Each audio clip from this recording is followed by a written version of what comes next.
Olá pessoal, como é que vocês estão? Eu estou bem, tenho água, tenho comida, tenho uma casa, tenho uma cama, os meus familiares, os meus amigos à partida estão bem e portanto eu posso dizer que eu estou bem na medida dos possíveis. Mas eu queria saber como é que vocês estão. O que é que se passa, o que é que passa na vossa cabeça, o que é que vocês realmente sentem? Eu acho que é muito importante nós conversarmos uns com os outros e por mais que nós estejamos bem, há sempre um mas. E por isso é que eu estou aqui, aqui vestida com roupa de exercício, porque acabei de fazer o meu exercíciozinho, porque estou de quarentena, mas ao mesmo tempo param várias coisas na minha cabeça e portanto eu achei que seria interessante falar um bocadinho. Porque falar não custa nada, conversar não custa nada e portanto se vocês quiserem apresentem as vossas questões aqui nos comentários, estão à vontade também para não o fazer, somos livres, entre aspas. O Primeiro-Ministro implementou várias medidas, mas antes o Marcelo Rebelo de Sousa, o nosso Presidente da República, decretou então o estado de emergência. E eu estive a pesquisar várias coisas. E antes disso é importante informar que eu acho que nós também temos que pensar um bocadinho sobre esta questão de estarmos cheios de informação, porque realmente temos informações ao minuto, o que é positivo e negativo ao mesmo tempo, porque excesso de informação pode levar à desinformação. Lá está, pode-nos deixar desinformados na medida em que nós recebemos muita informação e acabamos por não conseguir filtrar aquela que é realmente credível, aquela que é realmente crucial e importante nós sabermos e desistimos de nos informar e também isso pode nos levar a um stress muito elevado, à ansiedade e aquilo que eu fiz foi dividir o meu tempo no que toca a ver notícias. Por exemplo, eu só vejo notícias de manhã e à noite.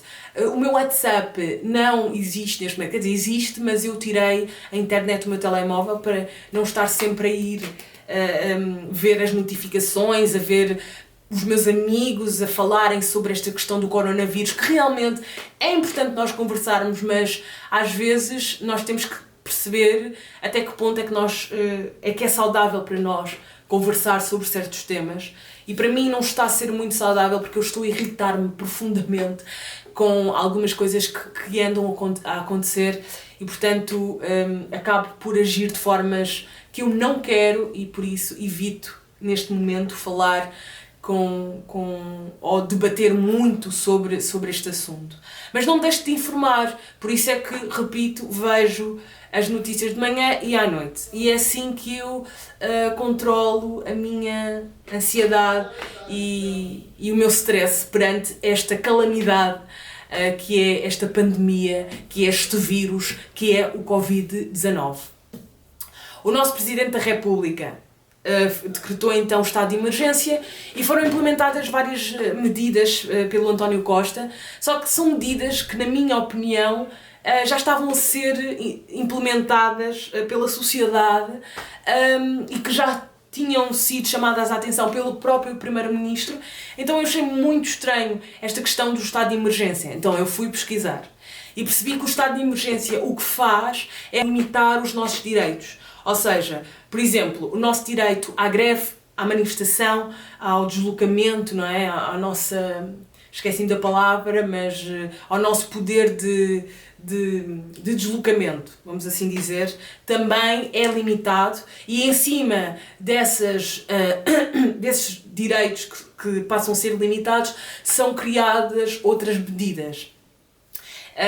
Medidas estas que repito, já estavam a ser feitas. Como, por exemplo, pessoas que estão dentro de grupo de risco, pessoas com mais de 70 anos, pessoas com problemas respiratórios, com outro tipo de doenças, é importante que fiquem em casa.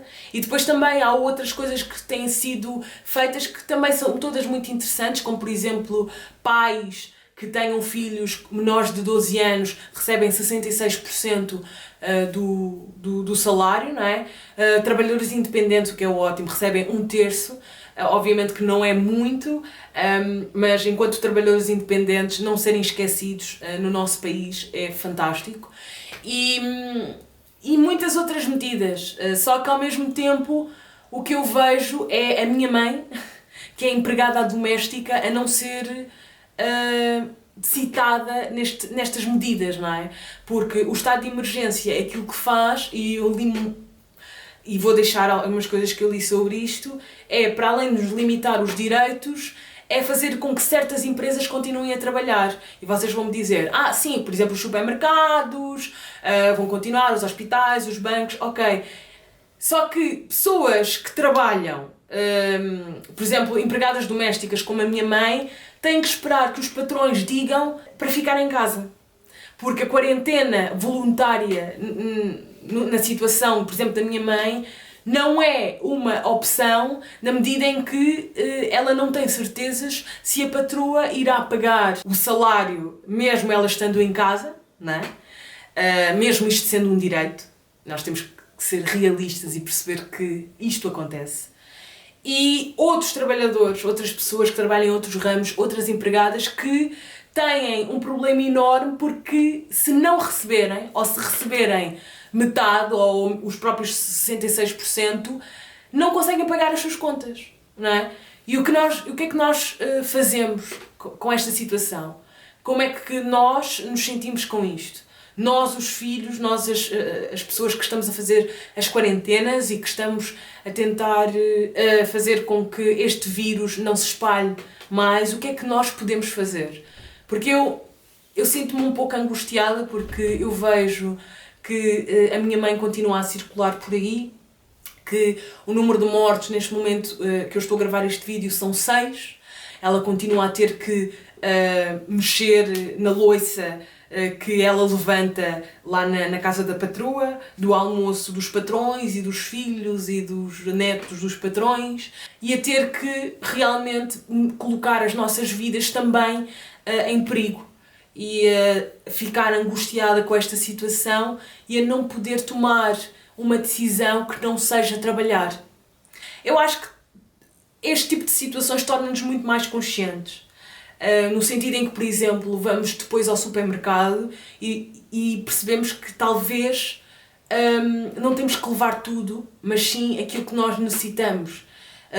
E outras pequenas coisas que nós fazemos no nosso dia-a-dia são feitas com mais consciência. É nesse sentido que eu também sentei-me aqui e propus-me fazer este vídeo e conversar um bocadinho livremente com vocês sobre esta questão, porque até eu estou a viver tudo isto, e é interessante pensarmos que não estamos no mesmo barco, que a desigualdade social continua a acontecer, que nós infelizmente não temos as mesmas vidas, não vivemos, não usufruímos dos mesmos direitos, e portanto é muito importante nós estarmos cientes disso. Eu tenho os meus 2 pais a trabalharem, e os meus pais não fazem parte do grupo das pessoas que estão a ajudar imenso e que são neste momento consideradas heróis realmente, porque são pessoas que trabalham na saúde, que estão nos supermercados a trabalhar para que nós continuemos a ter comida, que estão nos bancos para que pessoas continuem a gerenciar o seu dinheiro, mas também há pessoas que não têm dinheiro e que têm que continuar a trabalhar. Há pessoas que têm que continuar a pagar as suas contas porque a conta da luz, da água não foi suspensa. E, portanto, é importante pensarmos nisso quando falamos na questão de fiquem em casa, não é? E eu não penso nisto desde sempre. Se calhar penso mais porque tenho a minha mãe nesta situação, não é? Portanto, é uma questão mais próxima, mas também porque é importante, na minha percepção, pesquisarmos mais sobre aquilo que está por trás do que a televisão, do que a rádio, do que as redes sociais nos dizem. E há imensa gente com vídeos e crónicas muito interessantes a falarem. Portanto, eu vou deixar aqui em baixo aquilo que eu tenho ouvido. E pronto, é uma situação que me tem deixado muito frustrada e muito triste. Mas ao mesmo tempo nós temos também que nos manter vivos, temos que nos manter com energia para ultrapassar isto e também para passar esperança às outras pessoas. Eu não posso simplesmente trancar a cara, ficar triste por a minha mãe estar a sair e demonstrar-lhe esse sentimento, porque ela não tem o que fazer, não é? E por isso também estarmos felizes é algo importante nesta situação, mas é estarmos felizes e conscientes também. Eu acho que estarmos conscientes é muito, muito importante. E é isto, eu sinto que as medidas que estão a ser tomadas beneficiam mais uns do que outros, e que é uma coisa que sempre aconteceu. A desigualdade social é algo que existe desde sempre e não é um vírus que nos vai deixar todos no mesmo barco. Não é o vírus que vai fazer com que nós sejamos todos iguais, porque nós, infelizmente, não somos. E é importante pensarmos nesse sentido, para que consigamos nos tornar pessoas muito mais conscientes sobre aquilo que realmente se passa no mundo e sobre as particularidades de cada um. Por exemplo, pessoas que moram na rua e que não têm uma casa para fazer quarentena, uma casa para chamar de sua, não é? E eu, quando percebi e vi pessoas nas redes sociais, pessoas que eu confio para me transmitirem informação, a dizerem isso, eu fiquei, oh meu Deus, bem-vinda, saíste da bolha e percebeste que realmente há pessoas que estão na rua, os mendigos estão na rua, a quarentena deles é na rua, e pensar nisso pode ser frustrante, mas também nós podemos tentar exercitar a nossa mente para canalizar essas informações de forma a tornar-nos muito mais conscientes sobre o mundo em que vivemos e sobre como as coisas são realmente feitas. E esta questão do estado de emergência tem muito que se lhe diga, porque os transportes públicos continuam lotados, os transportes públicos continuam cheios de pessoas e temos imagens na televisão a dizerem isso. As pessoas continuam a ter que ir trabalhar porque não têm como pagar as suas contas. E ficar em casa a fazer a quarentena voluntária não é tão simples assim. Não é? É simples para mim, que tenho pais que me sustentam, é simples para mim, que sou uma estudante, não sou trabalhadora, que os meus pais me pagam as propinas, é simples para mim que a minha universidade teve o bom senso, não é? De me dizer para ir para casa. É simples para mim, Filipa, que estou nesta condição.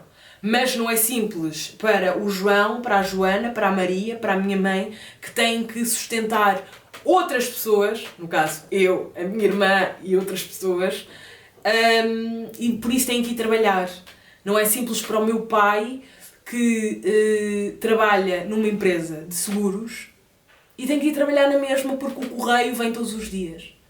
Não é simples para a minha mãe, que trabalha como empregada doméstica e a patroa precisa da ajuda dela. Mesmo esse serviço, neste momento, não sendo essencial, porque a patroa não tem pessoas com limitações em casa. E, portanto, pode perfeitamente gerir a sua casa e pensar que outras pessoas também têm que ficar em casa. E é muito complicado pensar nesse sentido quando também é uma pessoa que ajuda imenso, porque a patroa da minha mãe ajuda-nos imenso, e a minha mãe também sente uma espécie de dívida, vamos assim dizer, para com a patroa dela e, portanto, sente que tem que lá estar, não só pelos filhos, pelas contas que tem para pagar, mas também porque sabe que pode perder muitos benefícios. E, portanto, pensarmos nestas perspectivas é muito importante. Eu também tenho feito muitas coisas para tentar não pensar só nisto, porque senão enlouqueço. Já fiz, por exemplo, o meu bullet journal do zero. Pessoal, eu fiz isto do zero. Estou a fazer crochê, estou a fazer tricô, estou a tocar um instrumento, estou a fazer tudo que eu não conseguia fazer quando estava em tempo de aulas. Estou a aproveitar para ler, para escrever, para pensar, mas também estou alerta da realidade do meu país, daquilo que se está a passar e com a particularidade de cada pessoa. Portanto, pensemos todos que a desigualdade social continua a existir, que a questão dos, por exemplo, disseram que os níveis de CO2 baixaram imenso, o que é fantástico, mas isso não quer dizer que existe uma maior consciência por parte das pessoas. Quer dizer sim que as pessoas estão em casa por causa da quarentena e por isso afetou a que o CO2 tivesse baixado, os níveis de CO2 tivessem baixado. Portanto, pensar eu acho que é crucial. Estamos juntos, fiquemos em casa se tivermos esse privilégio, porque neste momento até ficar em casa é um privilégio. E é importante sentirmos-nos também bem por podermos estar em casa e podermos pensar sobre estas questões, porque há pessoas que infelizmente também não têm tempo para estar aqui nestes pensamentos, porque há contas para pagar, há uma vida e há cenas para fazer, é a realidade. Muito obrigada e vemo-nos nos próximos dias de quarentena, de quarantine, e fiquemos em casa. Sim, fiquemos em casa, sim, mas tenhamos noção que não é tão simples assim. Não é tão simples assim. Muitos beijinhos. Agora toquei. Agora é as atitudes que tenho que mudar também. Mas beijinhos e até ao próximo vídeo.